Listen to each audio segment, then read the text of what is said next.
Esta encíclica prepara el escenario para lo que se avecina en el mundo.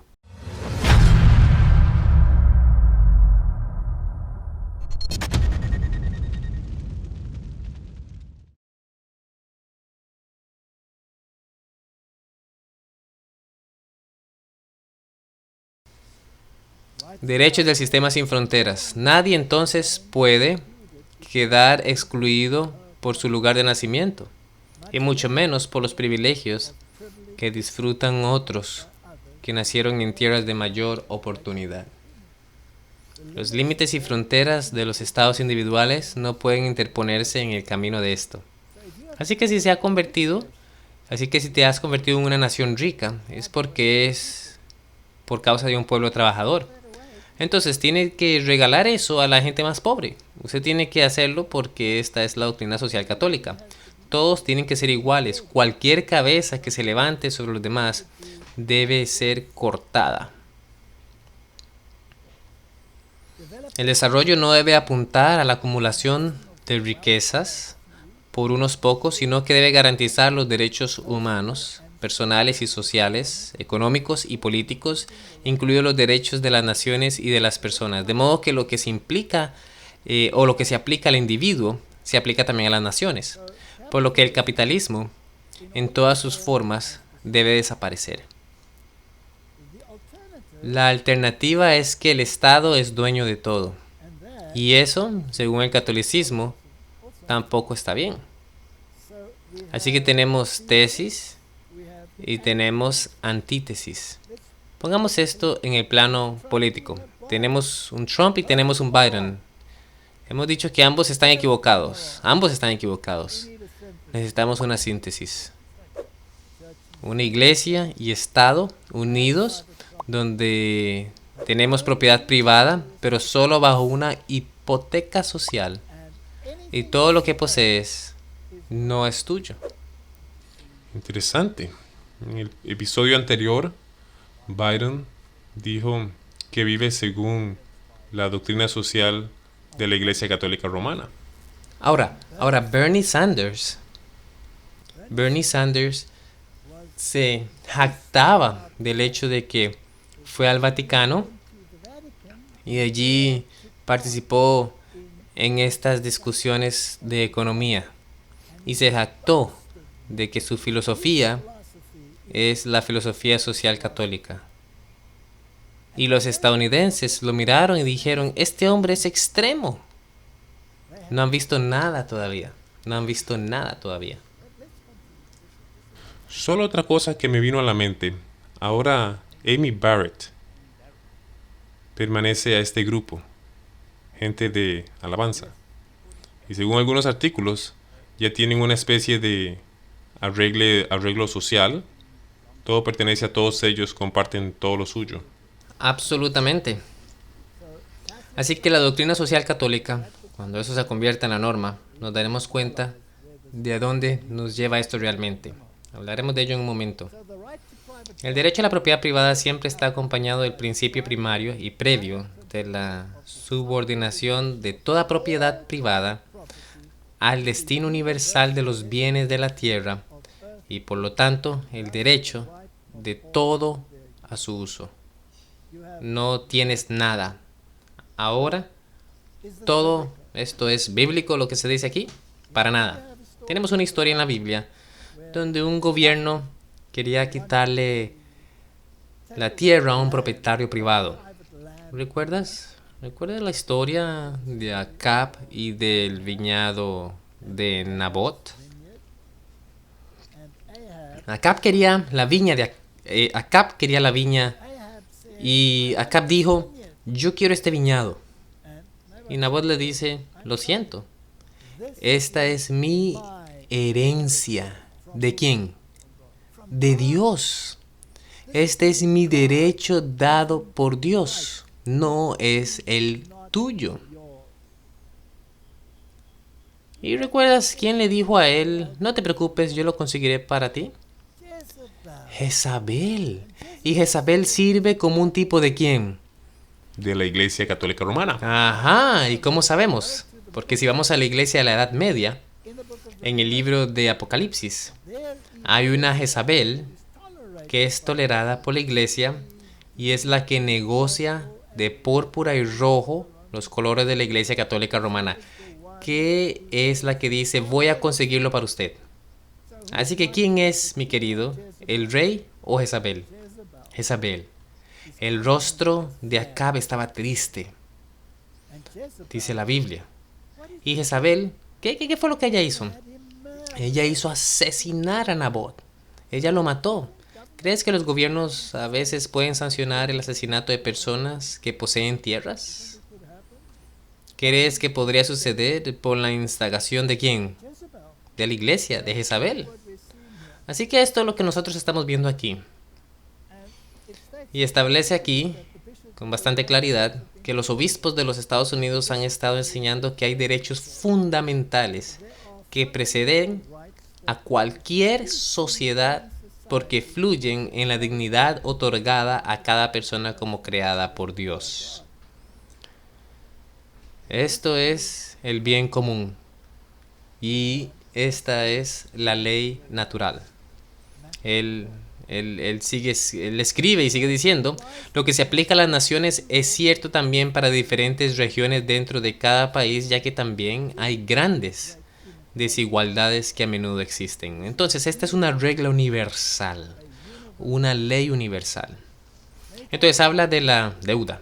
En muchos casos, el pago de la deuda no solo no promueve el desarrollo, sino que lo limita y condiciona gravemente. Respetando el principio de que todas las deudas adquiridas legítimamente deben ser pagadas, la manera en que muchos de los países pobres que cumplen con esa obligación no deberían terminar comprometiendo su propia existencia y crecimiento. En realidad está abogando por la abolición total de toda la deuda. Sí, de hecho, en las Naciones Unidas en un discurso se dirigió y dijo: por favor, desháganse de todas las deudas, especialmente debido a la situación del COVID-19. Ahora, ¿dónde fue que mucho de ese dinero de alivios para las naciones pobres fue? ¿Para dónde fue? ¿Para la gente pobre o los bolsillos de los líderes? Para los bolsillos de los líderes. Fronteras y sus límites. Nuestra respuesta a la llegada de personas migrantes se puede resumir en 4 palabras: bienvenido, proteger, promover e integrar. La misma historia. No estoy en contra de la migración, pero si es una migración con el fin de robar a los que tienen y apropiárselo como un derecho, entonces en la Biblia se dice que a eso se le llama robar y está en contra de los mandamientos de Dios. Toda esta encíclica está en contra de los mandamientos de Dios, pero está siendo alabada porque tiene un lenguaje tan mantecoso de amor y bondad. Y está bajo el atuendo de amar a tu prójimo. Absolutamente, pero es una distorsión del amor al prójimo. La llegada de aquellos que son diferentes, provenientes de otras formas de vida y cultura, puede ser un regalo para las historias de los migrantes. Son siempre historias de un encuentro entre individuos y entre culturas.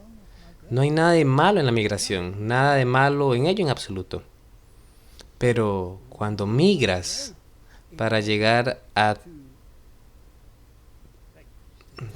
tomar, entonces tienes un problema aquí. La cultura latina es un fermento de valores y posibilidades que pueden enriquecerse grandemente en los Estados Unidos. Eso es bastante justo, pero la agenda detrás de la agenda es mezclar las religiones para atraer más católicos, de modo que el voto católico cambie el pensamiento. Dice, debe tenerse en cuenta que existe una tensión innata entre la globalización y la localización. Debemos prestar atención a lo global para evitar la estrechez y la banalidad.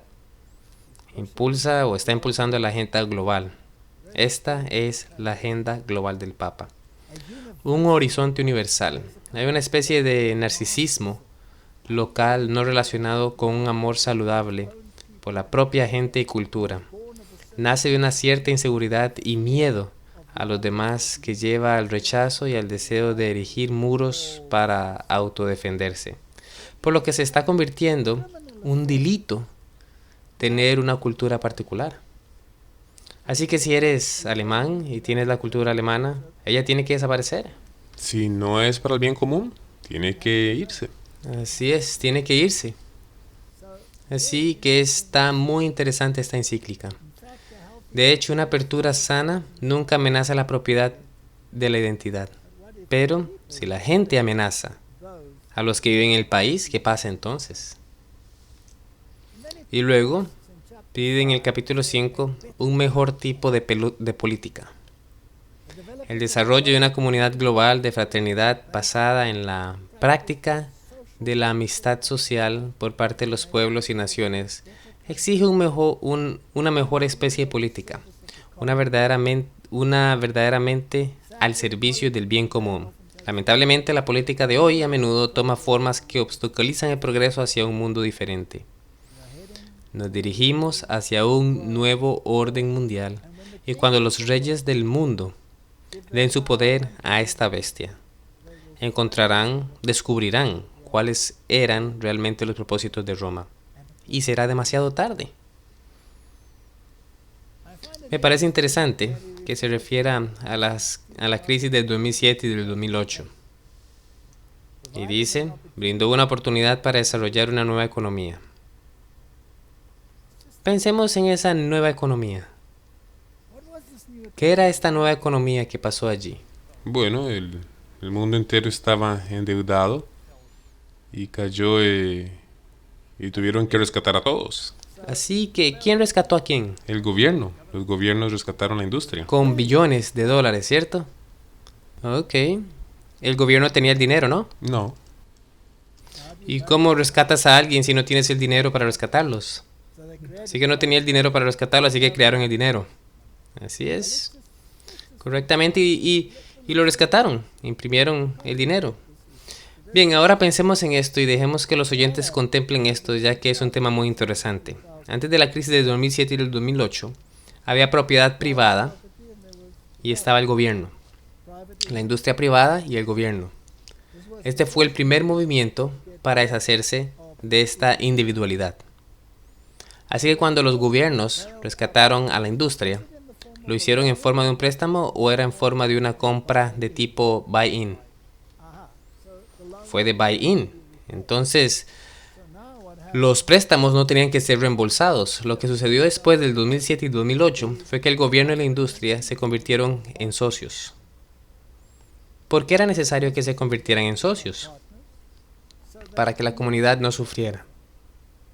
¿Ok? De lo contrario, todo habría colapsado y la comunidad habría sufrido, por lo que el gobierno y la industria se asociaron entre sí por el bien de la comunidad. Esa es la definición de fascismo. Ese es el sistema fascista del gobierno y ese es el sistema de gobierno que Roma quiere. Por lo que el primer paso para lograr este orden económico mundial fue la crisis económica desde el 2007 y el 2008. Porque trajo una forma de fascismo económico universal en términos generales. Y no estamos hablando aquí de los adornos del fascismo. Eso es algo muy fascinante, de hecho. Así que fue para desarrollar una nueva economía. Ahora nos ocuparemos de eso en un momento. También dice, insistiría en que dar a cada uno lo suyo, para citar la clásica definición de justicia, significa que ningún individuo o grupo humano puede considerarse absoluto.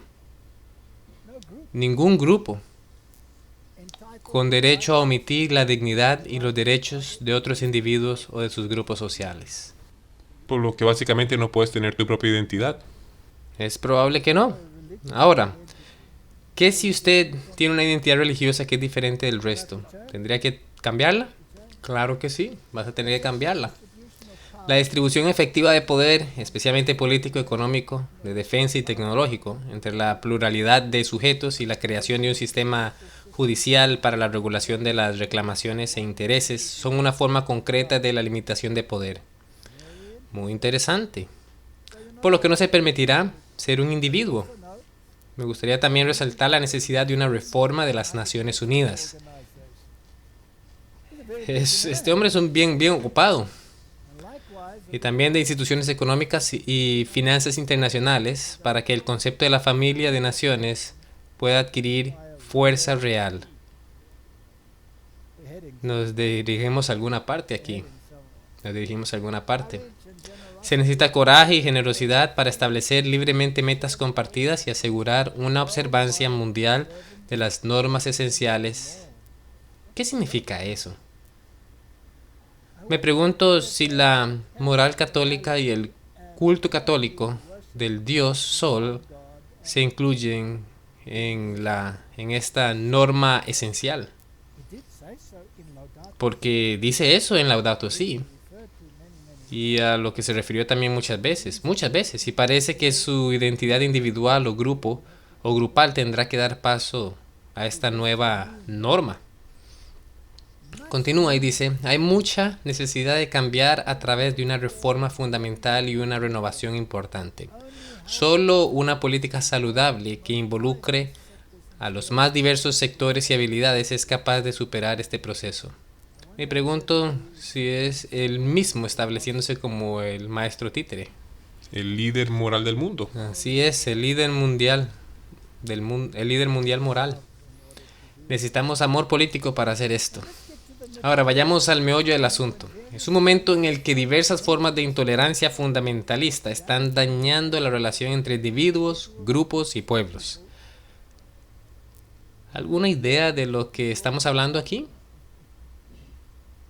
Comprometámonos a vivir y a enseñar los valores del respeto mutuo. Un amor capaz de acoger las diferencias y la prioridad de la dignidad de todo ser humano sobre sus ideas y las de otros. También opiniones, prácticas e incluso pecados. Incluso cuando las formas de fanatismo, la estrechez de miras, de visiones o entendimiento, la fragmentación social y cultura proliferan en la sociedad actual, un buen político dará el primer paso e insistirá en que se escuchen diferentes voces. Los desacuerdos bien pueden dar lugar a conflictos, pero la uniformidad resulta sofocante y conduce a la decadencia cultural. Que no nos contentemos con estar encerrados en un fragmento de la realidad. De modo que si usted tiene una norma religiosa en particular, es mejor que la cambie o que la cambie. A este respecto, el gran Ilman y yo hemos pedido a los arquitectos de la política internacional y de la economía mundial que trabajen denonadadamente para difundir la cultura de la tolerancia y la convivencia en paz. Suena muy bien. Estas son las dos religiones mayores que están hablando aquí. Así es, las dos religiones más grandes. Cuando una parte de la sociedad explota todo lo que el mundo tiene para ofrecer, actuando como si los pobres no existieran, eventualmente habrán consecuencias. Tarde o temprano, el ignorar la existencia de los derechos de los demás estallará en alguna forma de violencia, a menudo cuando menos se esperaba. Ahora, mi hermano, ¿creaste la pobreza en este mundo? No. ¿Viniste al mundo muy rico o viniste al mundo como todos los demás? Como todos los demás. ¿Tuviste que trabajar para lograr lo que quisieras que hayas logrado en tu vida? ¿Es tu culpa si los gobiernos o los sistemas suprimen a los otros? No, para nada.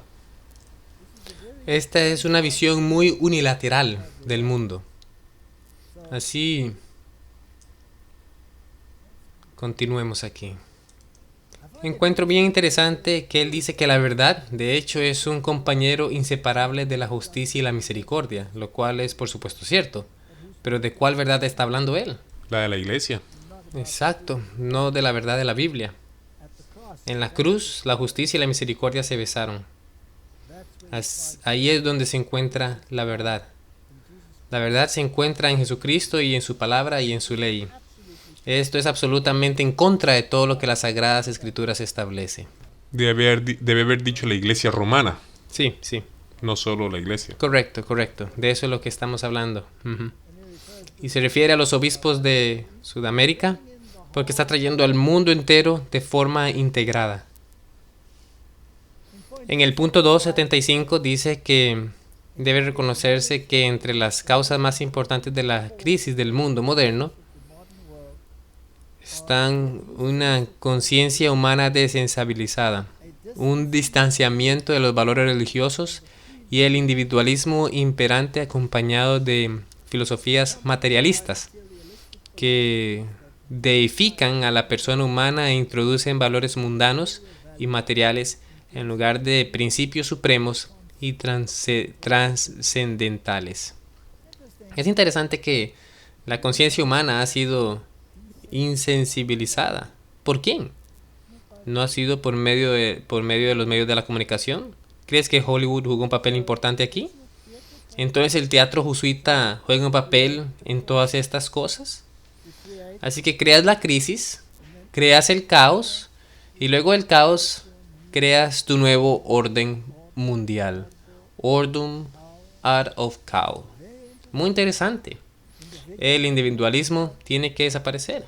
Y está vinculando los valores religiosos, ¿Cuáles valores religiosos? los de la iglesia romana. Los de la iglesia romana. Pero si también estoy leyendo esto bien, dice no debe haber un individualismo prevaleciente. Exacto. Así que no se le permite tener su religión individual. No tienes que servir al bien común. La libertad de religión solo es válida siempre que sirva al bien común. ¿Y quién determina el bien común? La Iglesia Católica Romana. Es por eso que dice aquí, hay que tener espacio para la reflexión nacido de tradiciones religiosas. La Biblia dice, así habéis invalidado el mandamiento de Dios por vuestra tradición. Pues en vano me honran enseñando como doctrinas mandamientos de hombres. Ellos son el depósito de siglos de experiencia y sabiduría, sigue diciendo. Aquí nuevamente pone la tradición por encima de la palabra de Dios. Esta es una encíclica muy pero muy peligrosa. Y continúa, por estas razones, la Iglesia, mientras respeta la autonomía de la vida política, no restringe su misión a la esfera privada. Iglesia y Estado. Así es, la Iglesia y el Estado permanecen unidas. Por el contrario, no puede ni debe permanecer la margen de la construcción de un mundo mejor o dejar de despertar la energía espiritual que contribuye al mejoramiento de la sociedad. Es cierto que los ministros religiosos no deben involucrarse en la política de partidos, que es el dominio propio de los laicos, pero también pueden renunciar a la dimensión política de la vida misma, que la Iglesia dictará y hace las distinciones entre laicos y jerarquías, de nuevo aquí, que también es antibíblico. Y William Ball dijo exactamente lo mismo. Sí, exactamente. Y constantemente dice que implica una atención constante al bien común y la preocupación por el desarrollo humano integral. Esta encíclica prepara el escenario para lo que se avecina en el mundo. Y no tenemos que leerlo todo, pero es interesante. La Iglesia tiene un papel público más allá de sus actividades caritativas y educativas. Trabaja para el avance de la humanidad y la fraternidad universal. Este es el problema, que ella no pretende competir con los poderes terrenales, sino ofrecerse como una familia entre las familias. Esa es la Iglesia, abierta a dar testimonio en el mundo de hoy, abierta a la fe, la esperanza y el amor por el Señor y por aquellos a quienes ama, con un amor preferencial. Un hogar con puertas abiertas. La Iglesia es un hogar con puertas abiertas porque ella es una madre. Ella es la madre de todas las iglesias. Ella es la gran ramera de Babilonia. Y sobre su frente está escrito, Misterio de Babilonia la Grande.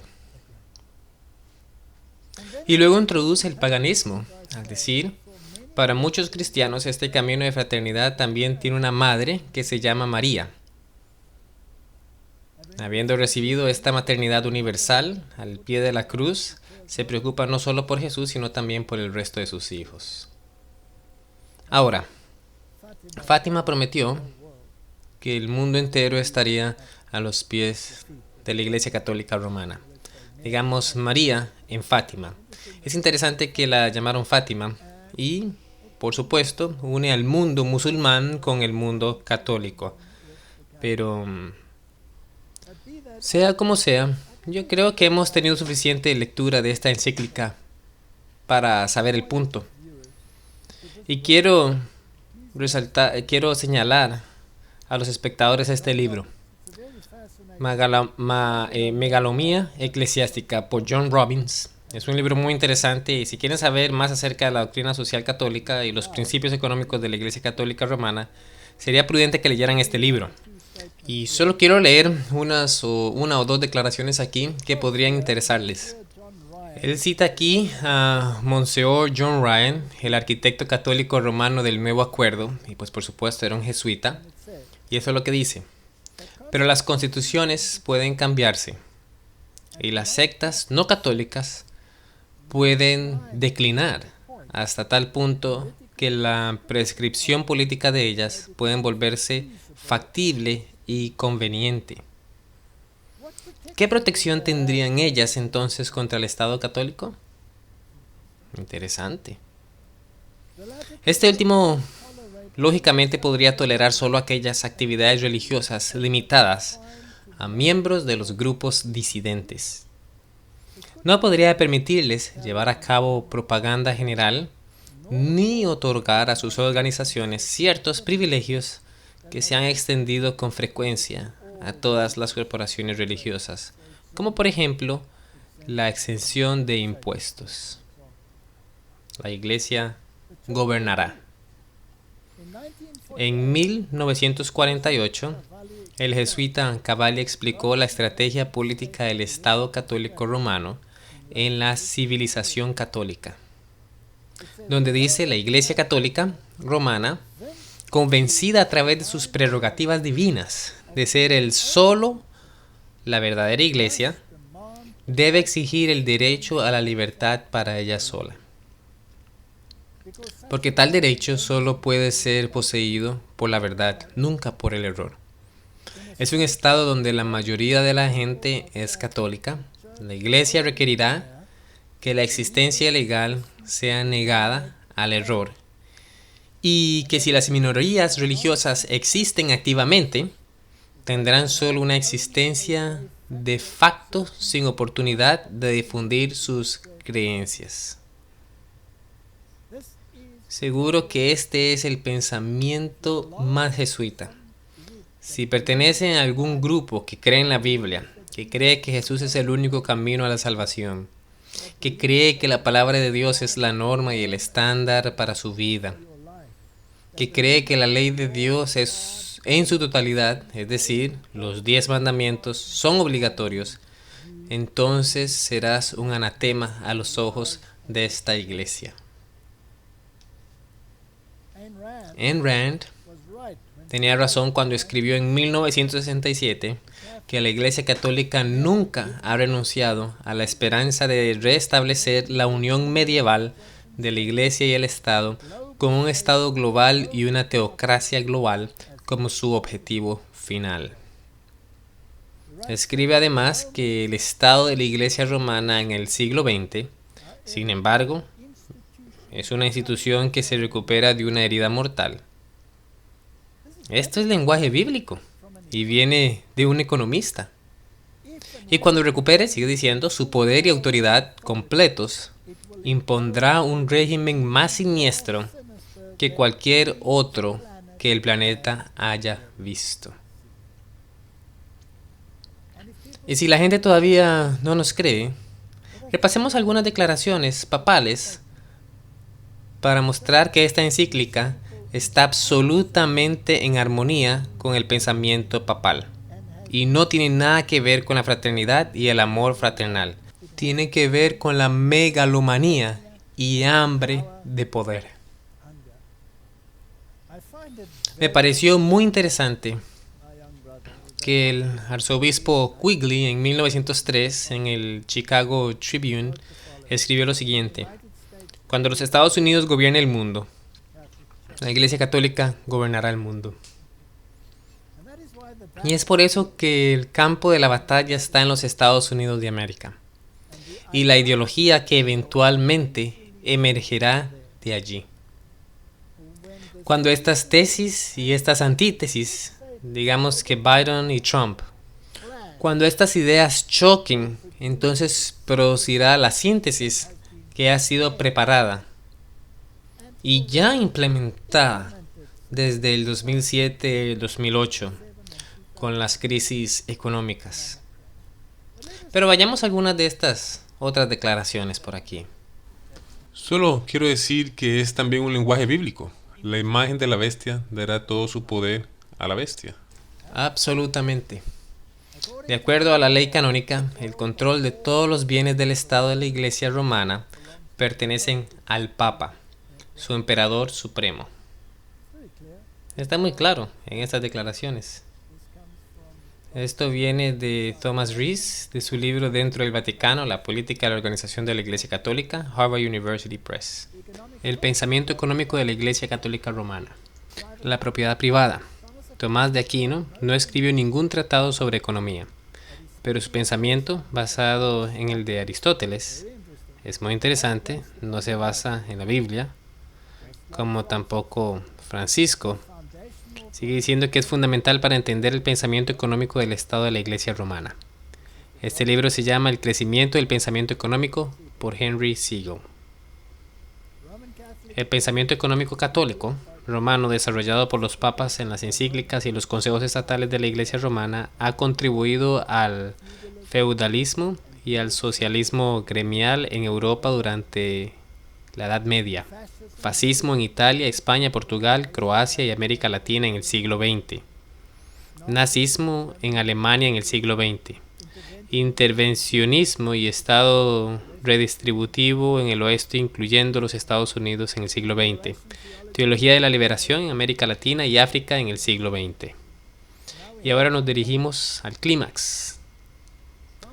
Tomás de Aquino, discutiendo la propiedad privada aquí. Dice que la posesión de todas las cosas en común es la ley natural. Tomás escribió: la posesión de todas las cosas en común y la libertad universal se dice que son de la ley natural, porque a saber, la distinción de posesiones y la esclavitud no fue traída por la naturaleza, sino ideada por la razón humana en beneficio de la vida humana. Continúa y dice que la comunidad de bienes, escribió Tomás, se atribuye a la ley natural. No que la ley natural dicte que todas las cosas deben poseerse en común y que nada debe poseerse como propio, sino porque la división de la posesión no es de acuerdo con la ley natural, sino más bien surgió de acuerdo a lo humano, que pertenece a la ley positiva. De aquí que la posesión de la propiedad no es contraria a la ley natural, sino una adición ideada por la razón humana. Siempre escriben de esta manera hasta el día de hoy exactamente. Para que la persona común no pueda entender lo que están diciendo. Y en realidad suena como si simplemente continuaras leyendo en la encíclica del Papa. Absolutamente. Él escribe: por lo tanto, lo que ciertas personas tienen en superabundancia se debe, por ley natural, al propósito de socorrer al pobre. ¿No habíamos leído esto ya? Acabamos de leer esto en la encíclica. Ok. Escribe: más porque los bienes de uno se deben a otros por la ley natural. No hay pecados si los pobres toman los bienes de sus vecinos. Ok. En otras palabras, puedes romper los mandamientos de Dios. Está bien. He visto que mis vecinos tienen cosas bonitas, tal vez yo pueda ir Absolutamente, sí.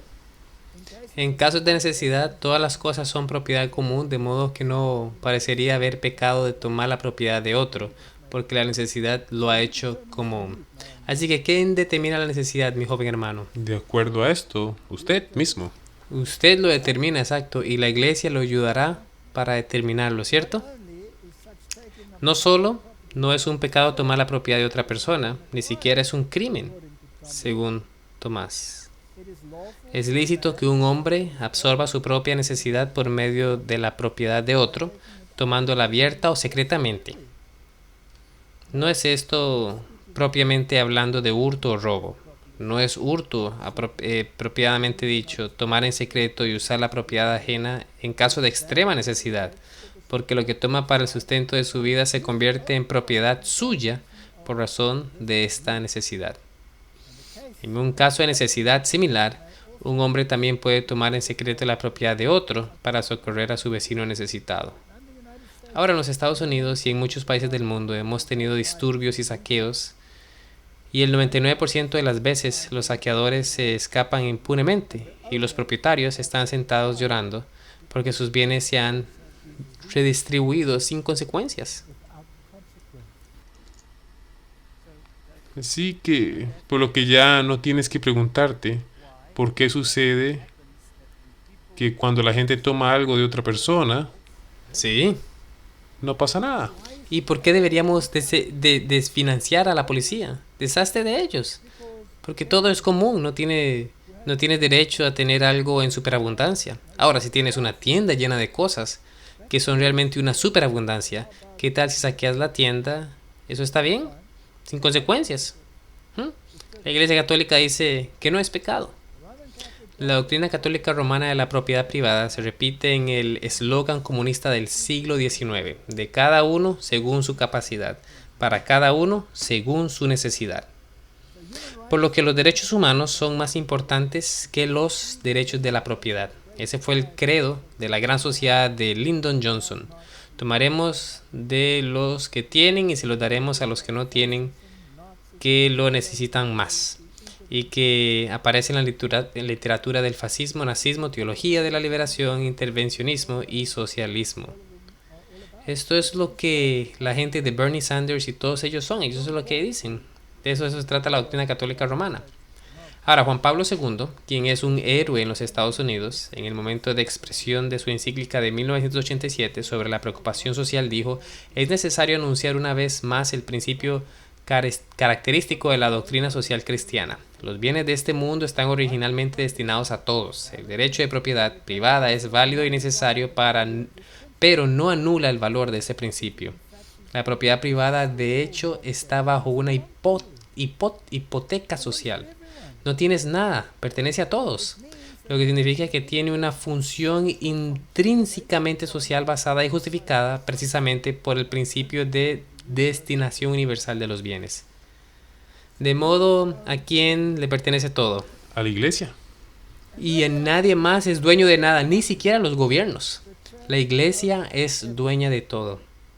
Si vas atrás en la historia y vas al mapa de Sudamérica donde el Papa puso su dedo y dijo: esto pertenece ahora a mi buen país Portugal, esto aquí pertenece a mi buen país España. Si no mueves el lindero, te lo quitaré y se lo daré a otra persona. Él pondrá su mano sobre Checoslovaquia y dirá, bueno, la República Checa, y dirá: esto ya no existe, porque un joven anfitrión se atrevió a influir en la población lejos de Roma.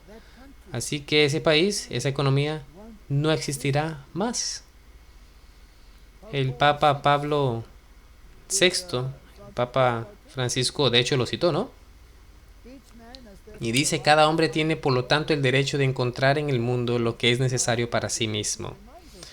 El reciente Concilio Vaticano II, nos recuerda que Dios destinó la tierra y todo lo que contiene para el uso de todos los seres humanos y personas. Así como todos los hombres siguen la justicia y se unen en la caridad, los bienes creados deben abundar para ellos sobre una base razonable. Todos los demás derechos, incluidos los de la propiedad y de libre comercio, deben de estar subordinados a este principio. Usted no posee nada, en otras palabras. Y solo para citar lo anterior con Juan Pablo II, parece que tal vez Trump está ahora en contra de todo esto. El quitar la propiedad y la idea que todo le pertenece a todos, pero como dijiste, respalda de cierta manera a Juan Pablo II. Absolutamente, absolutamente. Y aquí se cita: si hay una necesidad extrema, tiene derecho a obtener para sí mismo lo que necesita de las riquezas de los demás. Eso es exactamente lo que Tomás de Aquino dijo. Estas personas no son santos, son criminales en los ojos de Dios. Y los etiquetamos, o la iglesia los etiqueta más bien como santos. Por lo tanto, debido a que la propiedad privada es inmoral, todos los hombres, individuos y gobiernos tienen la obligación moral de distribuir los bienes poseídos injustamente por los dueños de propiedades. Interesante, ¿cierto? Juan Pablo II dice que todos los bienes incluyen no solo los bienes encontrados en la naturaleza, sino también productos manufacturados. por lo que no tiene derecho a su televisor si alguien más lo necesita, o tu vehículo, secuestro, todo es permitido. No es de extrañar que la sociedad se encuentre en el estado en el que está. Han anulado la ley de Dios. Este sistema es llamado por Dios desorden, sin ley, el hombre de pecado, el hombre de anarquía. Esto es lo que es. Anula la ley de Dios y se sienta él mismo como el sistema de valores morales del mundo en el nombre de la misma persona a quien le está usurpando su poder, Jesucristo. Me pongo muy apasionado acerca de esto. Y me gustaría simplemente también de nuevo reiterar, no piense que sí, pero esto es el Papa y esta es la Iglesia Católica Romana. No es nada. Acabas de escuchar en el episodio anterior que Byron y Trump elevan esta institución. Así es, y no solo eso, sino que las bases para la implementación de estas cosas ya se han hecho. Por lo que esta no es una filosofía en algún lugar del horizonte, esto está a las puertas. Y esta encíclica por las que acabas de pasar reconoce también que esta Roma no ha cambiado. Roma no ha cambiado ni un ápice, y esta encíclica del Papa Pío Rerum Novarum, con la condición de las clases trabajadoras, una de las declaraciones más influyentes de la Iglesia romana sobre los asuntos económicos, es la encíclica Rerum Novarum de 1891 sobre la condición de las clases trabajadoras. Nada ha cambiado. Esta encíclica viene de 1891. Cada papa ha citado a esta encíclica. El Estado de la Iglesia romana se alía con el protelerat o el proletariado, el cual en el marxismo es el gran y último enemigo del orden capitalista. Pío, escribiendo en 1931, declara que el Rerum Novarum se destaca en todo, que establece para toda la humanidad reglas infalibles para la correcta solución de los difíciles problemas de la solidaridad humana llamada la cuestión social, escrito por Pío XI en 40º año. Otro, Juan XXIII, escribió y citó, y este es el Papa que inició el Vaticano II. Por mucho, la evidencia más notable de que la enseñanza y acción social que la Iglesia ha expuesto a través del siglo, sin duda, es la muy distinguida encíclica Rerum Novarum. Quiero decirles hoy que la encíclica que el Papa Francisco acaba de publicar, redactado en este lenguaje florido y mantecoso, no es más que un refrito del Rerum Novarum, emitido hace 70 años. Y sigue diciendo, las normas y recomendaciones contenidas allí fueron tan trascendentales que su memoria nunca caerá en el olvido. Y el Papa Francisco se ha asegurado bastante bien de eso. Nos dijo que la encíclica Rerum Novarum fue fundamental para poner fin al capitalismo en el siglo XX, al marcar el comienzo de la era de la interferencia efectiva por parte del gobierno. ¿No tienes privacidad? ¿Y no han llevado eso a un nuevo nivel? ¿Que te han quitado la privacidad? Está en tu bolsillo todos los días cuando llevas tu teléfono contigo. Sí, y ahora con el COVID-19, mira la vigilancia. Absolutamente. No existe la privacidad. No privacidad. Esto es del libro Megalomanía Eclesiástica, que yo estaba citando hace un momento, y dice que Rerum Novarum fue la voz de la autoridad moral necesaria para asegurar el desarrollo de una interferencia efectiva por parte de todos los gobiernos en el siglo XX. Píos el XI escribió, no es sorprendente, por lo tanto, que bajo las enseñanzas y directrices de la Iglesia, muchos sacerdotes y laicos eruditos se dedicaron seriamente al problema de elaborar la ciencia social y economía de acuerdo con las condiciones de nuestra época. Entonces, ¿quiénes fomentaron la violencia en el mundo? La Iglesia. Y ahora usan la violencia para implementar su sistema. Bajo la guía y a la luz de la encíclica de Leo Rerum Novarum, que fue hace casi 130 años, así se desarrolló una ciencia social verdaderamente cristiana que continúa siendo fomentada y enriquecida diariamente por la labor incansable de esos hombres elegidos a quienes hemos nombrado los auxiliares de la Iglesia. Me pregunto quiénes eran estos hombres elegidos. ¿Serán los hombres que dirigen la política del mundo hoy? Sí, ya hace 430 años. ¿Y quién constantemente está a su lado? Sus guías jesuitas y prelados. Ni fueron estas las únicas bendiciones que siguieron a la encíclica. La doctrina de Rerum Novarum comenzó poco a poco a penetrar entre aquellos que, estando fuera de la unidad católica, no reconocen la autoridad de la Iglesia. Los reyes del mundo le darán su poder a la Iglesia, al sistema católico romano, y eso va a pasar. Y estos principios católicos de la sociología gradualmente se convirtieron en parte de la herencia intelectual de toda la raza humana. Por lo que también nos regocijamos de que las verdades católicas proclamadas tan vigorosamente por nuestros ilustres predecesores y predecesor Leo XIII están avanzados y defendidos no solo en libros y revistas no católicas, sino también con frecuencia en asambleas legislativas y en los tribunales de justicia. Los Bidens de este mundo, los Bernie Sanders de este mundo, están hablando este idioma. Esos hombres escogidos. Fascinante idioma. Sociedades secretas. Teorías de la conspiración.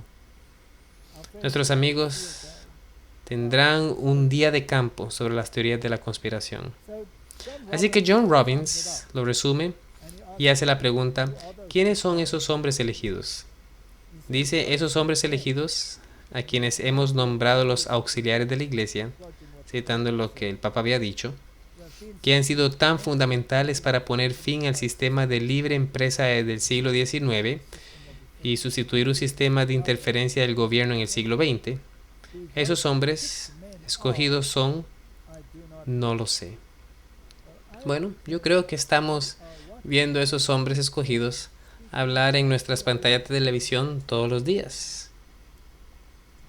Pío dijo en su encíclica: bajo el fascismo, los propietarios pueden mantener efectivamente sus títulos de propiedad, pero el uso de su propiedad, como escribió Leo XIII, es común.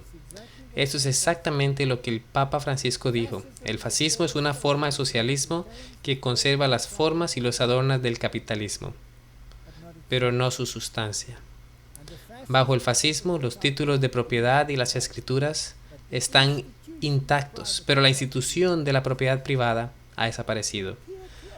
Parece que posees la tierra, parece que estás en tu propio viñedo, pero Acab dice: la quiero. Y Jezabel dice: te la daré.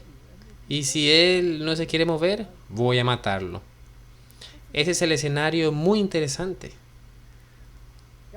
Las regulaciones gubernamentales y los mandatos lo han reemplazado. Por esta distinción entre propiedad legal y su uso real, los fascistas tienen una deuda con el Estado de la Iglesia romana. Esto sale de la boca del sistema católico romano. Cuando hablamos de la reforma de las instituciones, el Estado viene a la mente principal, no como si se esperara el bienestar universal de su actividad, sino porque las cosas han llegado a deshacerse a través del mal de lo que hemos conocido como individualismo, que tras el derrocamiento y casi extinción de esa rica vida social que una vez fue altamente desarrollada a través de asociaciones de varios tipos, la política social del Estado debe, por lo tanto, dedicarse al restablecimiento de las industrias y profesiones. Digamos esto en pocas palabras: queremos volver a la Edad Media. Eso es lo que dice. Y habla de la extinción de esa rica vida social cuya historia aparece como la Edad Oscura. Aquí es donde nos dirigimos, quizá peor. El experimento con la libertad económica Pío XI escribió, debe terminar y la vida económica debe volver a estar sujetos a la planificación y al gobierno. Así que habiendo discutido la última encíclica del Papa, que viene después de Laudato Si, donde se debe tener el cuidado del medio ambiente y la introducción del concepto de descanso según lo determinado por la Iglesia Católica Romana, ahora agregamos la fraternidad y la estructura social. Y entonces tenemos la directiva moral y tienes la directiva social y son los dictados de la Iglesia Católica Romana. Que Dios nos dé sabiduría a medida que llegamos a este sistema. Y yo quiero terminar con la repetición de la afirmación de que leímos con John Robbins, donde el autor afirma lo que leímos ya. El Estado de la Iglesia Romana del siglo XXI es una institución que se recupera de una herida mortal, ¿sí? Y cuando recupere todo su poder y autoridad, impondrá un régimen más siniestro que cualquiera que el planeta haya visto hasta ahora.